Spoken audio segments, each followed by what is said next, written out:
Yan na. Sa'yo natin ha. Parang idol na idol mo, Bulls, ha? Ano yan, boss?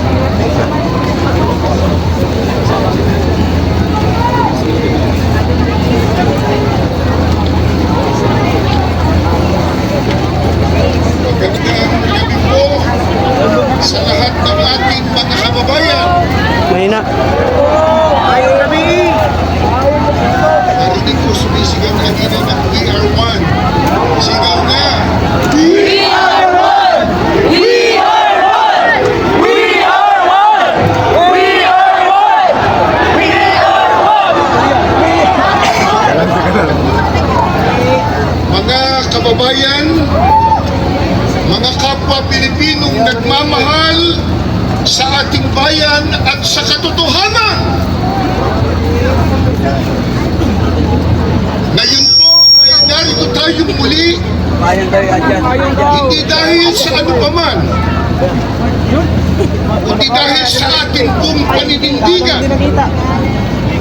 Narito tayo upang ipanawagan ang katotohanan, ang katarungan at ang pananagutan. Hindi lamang para sa ating sarili, kundi para sa ating mahal na bayan. Mga kababayan, kakasuhan na raw po ng Ombudsman Remulla si Senador Rodante Marcoleta. Live sa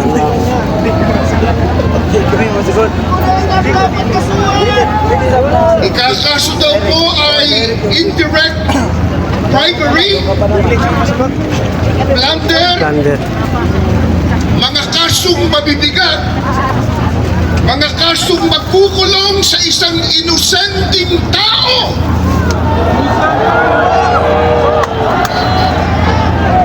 Bayad pa tayo doon, mga kababayan.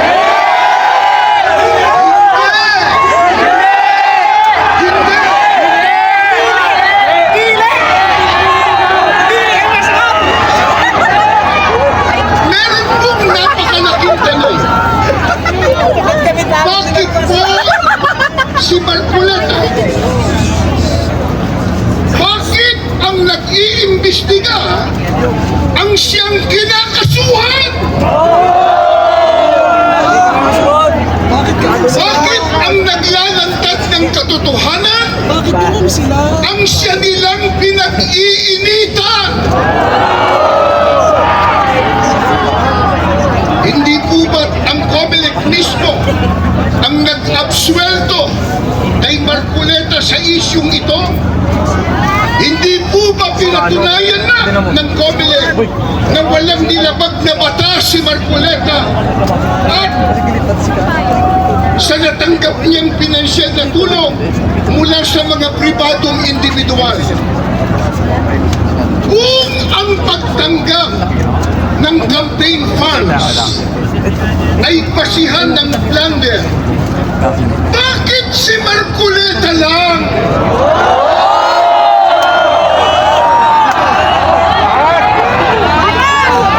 At bakit hindi si former Speaker Martin Romualdez?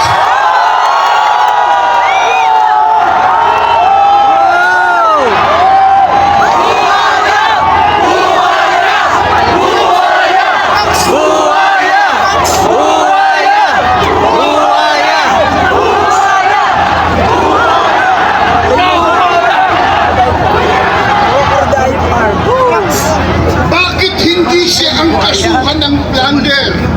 Yayamang tila umamin na siya nang siya ay lumabas sa isang video at nagdawit pa sa ehekutibo sa naganap na napaka-anomalyang flood control projects.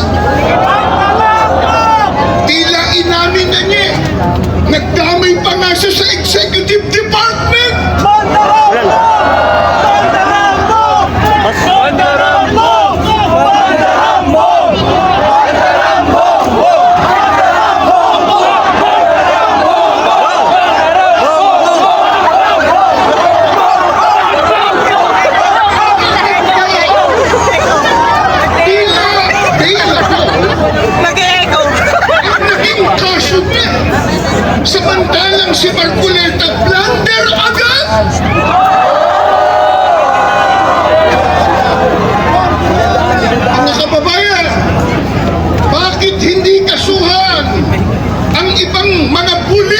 sangkot sa pandarambong sa pondo ng DPWH.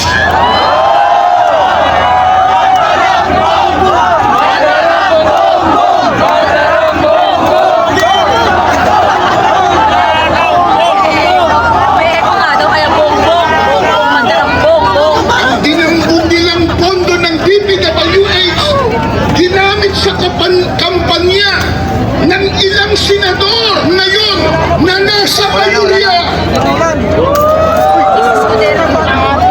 Alam nila kung sino sila.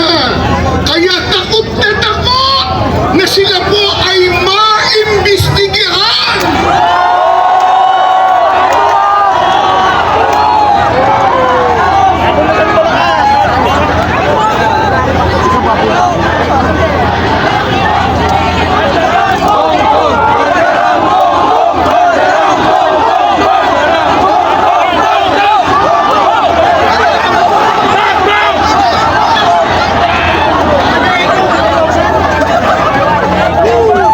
Si Congressman Libisty po, may ebidensya. May sworn statement si Bersamin. Nariyan po ang mga ebidensya. Ngunit bakit tila bulag ang ombudsman sa mga ito? Bakit kinuumpo yung tribuna? Bakit?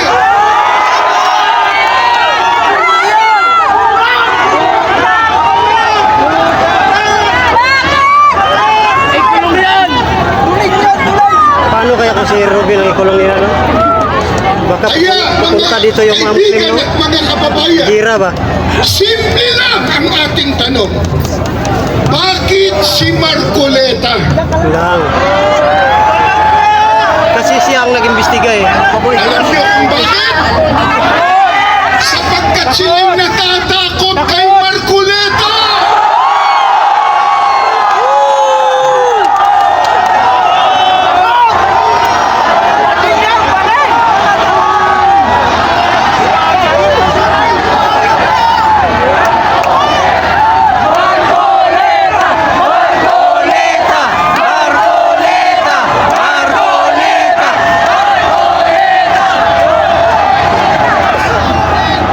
Natatakot po sila na igiit ni Marcoleta ang investigasyon sa pinakamalaking nakawan sa kasaysayan ng ating bansa, ang flood control scandal. Nakakahiya! Nakakahiya! Nakakahiya!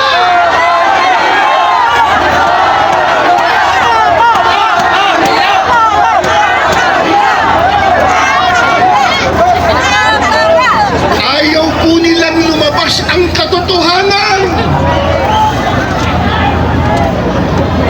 Ayaw po nilang mapanagot ang mga mastermind.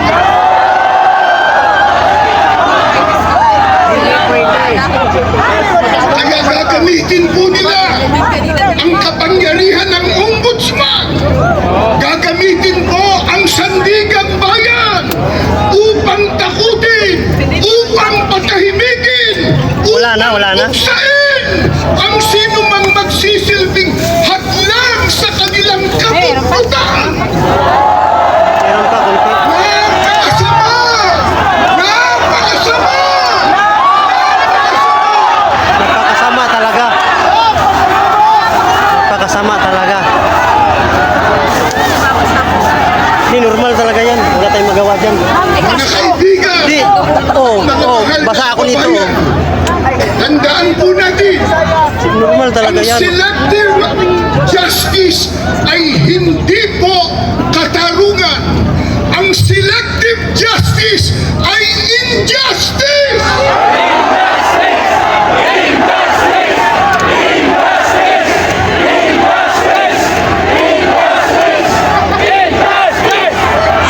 Ito po ay isang kasangkapan sa pananakot upang pagtakpan nila ang katotohanan. Papayag na tayo!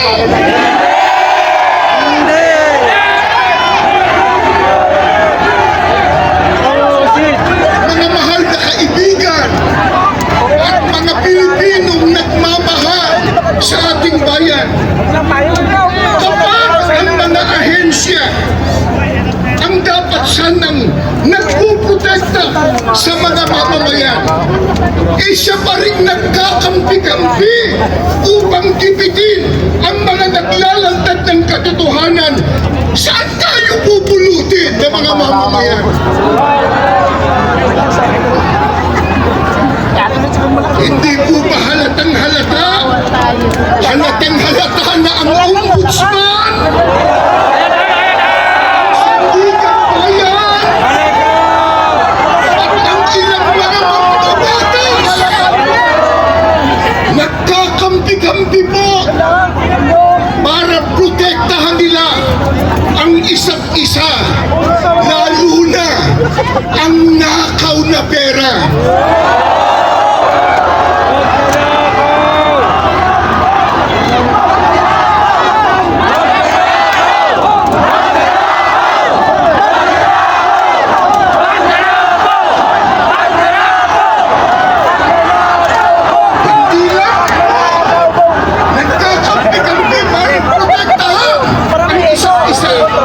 Upang hindi po matukoy ang utak ng korupsyon. Mastermind!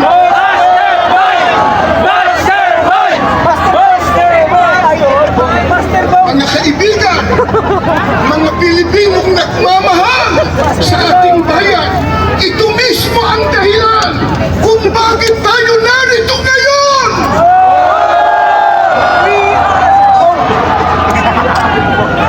Hindi tayo papayag na ang katotohanan ay ilibing ng kasinungalingan.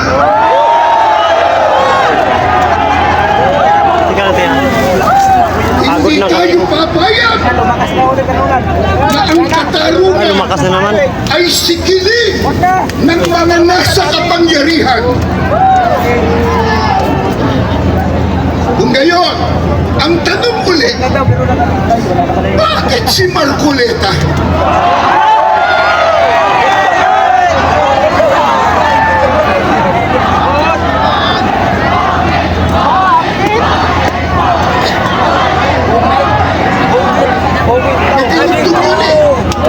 Bakit si Marcoleta? Sila ang mandarambong!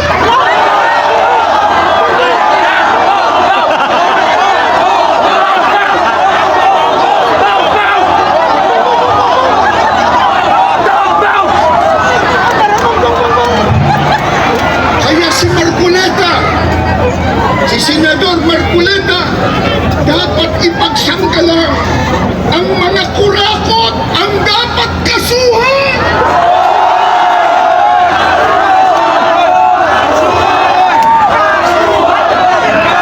Ang mandarambong ang dapat ikulong.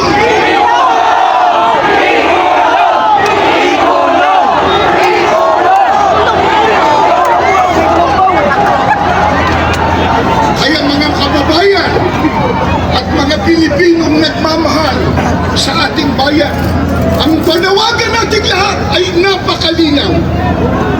Ilantad ang katotohanan, panagutin ang mga mastermind sa korupsyon, hindi ang naglalantad. Pairalin po natin ang hustisya.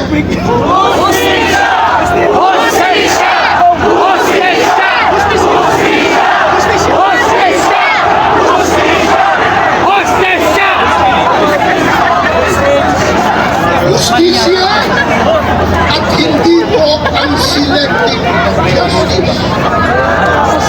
Mga kaibigan, mga mahal po naming mga kababayan, Tagal matapos ang ulan tandaan ah. po natin, kung ang inosenteng tao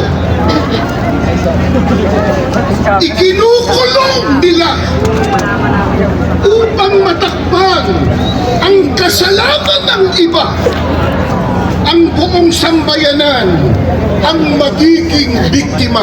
Kaya,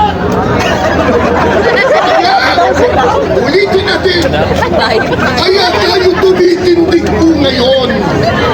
Kaya tayo ay nagkakaisa hindi natin hahayaang mamatay ang katotohanan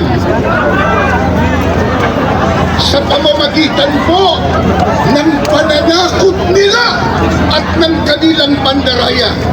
Mga kaibigan, mga mahal po naming kababayang nagmamahal sa ating bansa, hanggat may mga Pilipino na hanggang manindigan sa katotohanan, may pag-asa ang ating bayan.